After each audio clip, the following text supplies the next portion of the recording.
Hello friends, welcome back to our channel maths and science trick and toys. आज આપણે જોઈશું ધોરણ 6 પ્રકરણ 4 વનસ્પતિની જાણકારી મેળવીએ। જેમાં અગાઉના વિડીયોમાં આપણે પ્રકારની માહિતી મેળવી, જેમાં પ્રકાર કોને કહેવાય અને તેના કાર્યો વિશેની માહિતી મેળવી। આજના વિડીયોમાં આપણે જોઈશું પર્ણના ભાગો।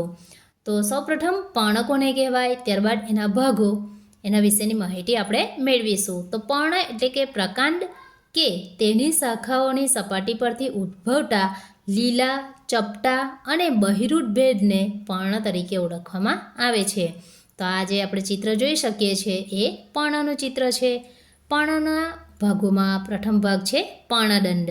પર્ણ તેના જે ભાગથી પ્રકાંડ સાથે જોડાયેલું હોય છે તેને પર્ણદંડ કહે છે। તો અહીં આપણે આ જે ભાગ જોઈ શકીએ છીએ, આ ભાગને આપણે પર્ણદંડ તરીકે ઓળખીએ છીએ।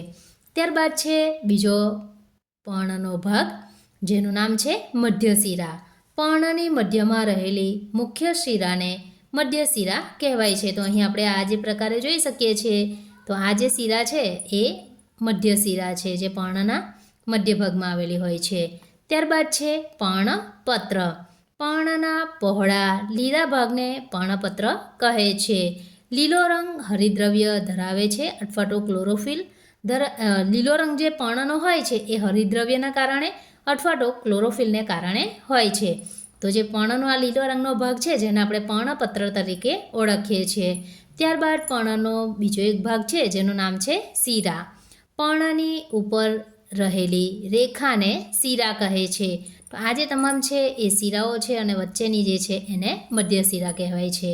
તો આ તમામ છે પર્ણના ભાગો। હવે પછીના વિડીયોમાં આપણે જોઈશું પર્ણના કાર્યો।